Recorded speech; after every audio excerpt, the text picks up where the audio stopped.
squamous epithelium. Very simple. Don't be afraid. Squamous epithelium. Located most often on the true vocal cords. We have the false, we have the true. The nodules are composed of central core of fibrovascular tissue. This is the central core covered by the stratified squamous epithelium. In the central core you will find, as always, the fibrous tissue, the blood vessels.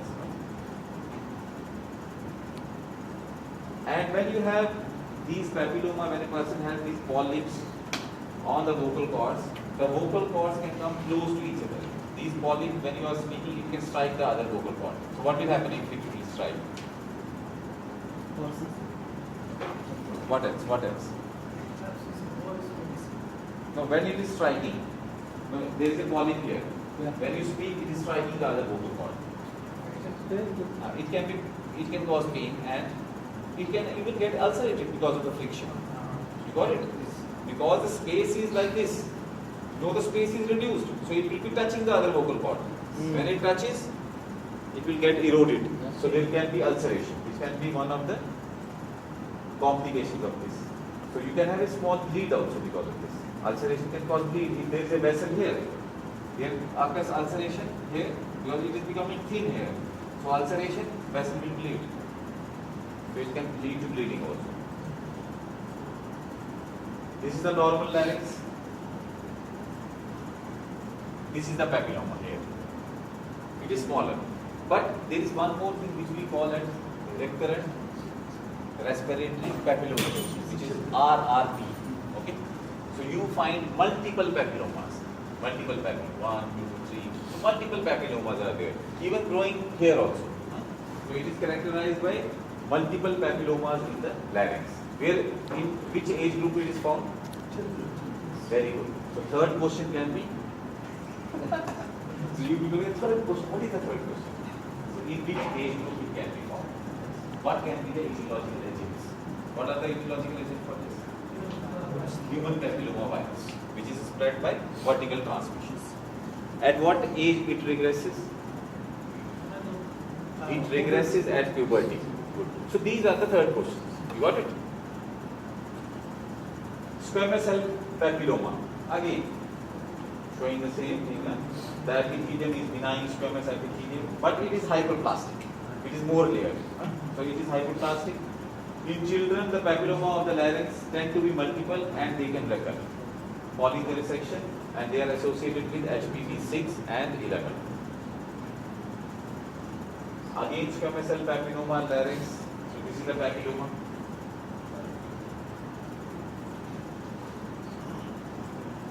Please read this. What is it? Dalit. Yeah, read it. I can't see. Why? I can't see. Yes. Yes, yes, please. This is a squamous papilloma of the larynx found on the true focal bone.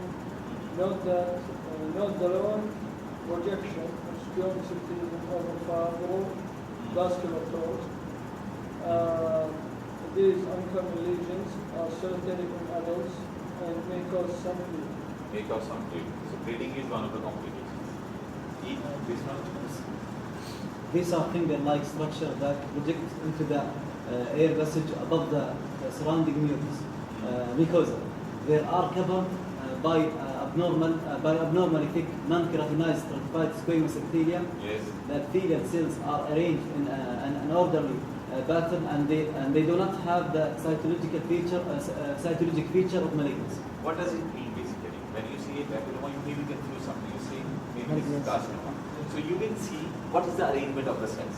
If you find the cells arranged properly, like in a squamous epithelium, you will say this is squamous epithelium. But if you find disorderly arranged, like cells overlapping upon one another, loss of basal polarity, high NC ratio, hyperchromatism. So you should think there is dysplasia or carcinoma in cells, or there may be a focus of invasive carcinoma. So that's why it is saying you have to see the pattern, cytological atypia, how the cells are there, what is the architecture, what is the single cell. So squamous cell carcinoma of the glottis. Okay? And even see this portion and see this portion also. There is some thickening here. Here especially. So maybe it is extending. It is extending. It is extending.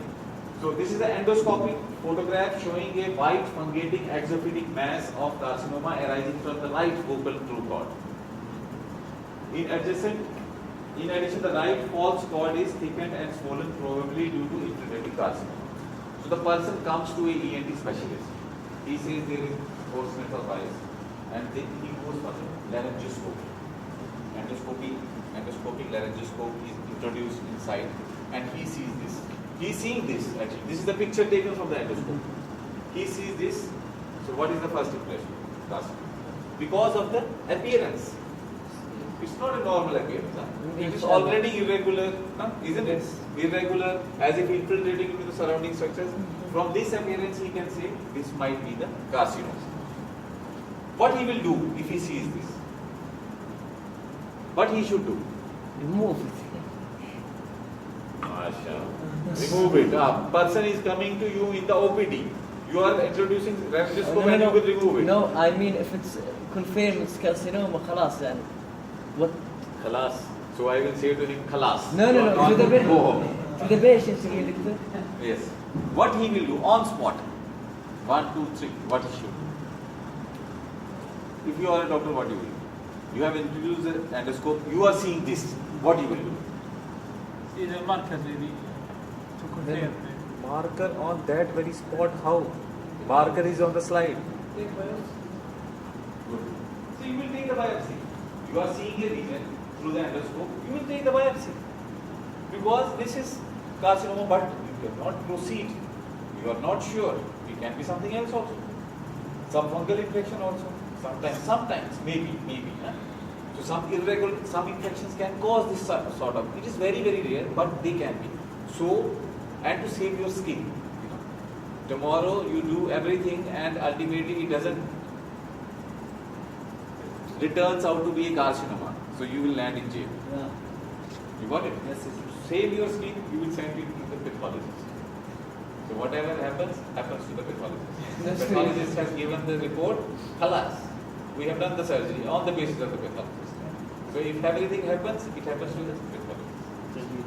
So everything needs confirmation by a pathologist. In medical field, it has to be confirmed. So don't regard us as unimportant. We are very important. This was just showing you the importance of a pathologist. Ultimately, they will go. The clinician or a surgeon cannot touch unless and until he has, pathologist is less than but it is very difficult to say, do it. But sometimes it can fire you back, especially in Western countries, because these people are very strong and they know how to proceed. In our countries, it is. This is squamous cell carcinoma of the epiglottis. This is the epiglottis. See the mass arising from the epiglottis. And again, this is from the epiglottis. So this is whole. Because if you will remove, you remove much of the tissue surrounding the epiglottis also. Because you never know how much it has infiltrated into the surrounding tissue. It was a very private thing I shared with you. This is only because of the fact that I consider you as my brothers. Otherwise, I will never share. You got my point? Isn't it? So this is the microscopic appearance. This is the squamous epithelium here, and here the islands of squamous cells are forming and going inside. You see here. So here is the keratin. Basically, this is the keratin, the pinkish material. It is secreted by it is formed by the squamous cells. Here is also keratin. This pinkish is all keratin. So these squamous islands will infiltrate down into the dermis and will spread. And this, what is these cells? In between these black cells. These are the lymphocytes. This is the lymphocytic response to the tumor. So you can find these type of cells. Whenever you find these dark cells, they can be lymphocytes, sometimes they can be neutrophils also. So well defined. So this is the well differentiated squamous cell carcinoma that infiltrates downward into the submucosa. And because of this keratin formation, we call it as the well differentiated. You got it? If there is no keratin, this is the other one, more differentiated. So this is the squamous cell carcinoma at high magnification near to your eye, and many of the cells will show keratinization with abundant pink cytoplasm. Now see, here this cell, here is the nucleus, and it is filled with the pinkish material. This is keratin. This is nothing but the keratin. So this shows that this is the squamous cell, and all these cells are filled with keratin. So this is single cell keratinization. Single cell, in a single cell.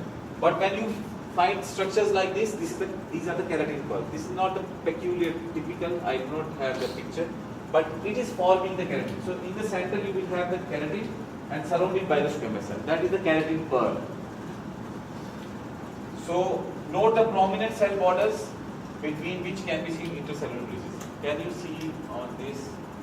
If you see here, so this is one cell, this is another. In between you will see these bridges. What are these bridges? What are these bridges between the cells? In the squamous epithelium you have the bridges between the cells. How the squamous cells are attached to each other?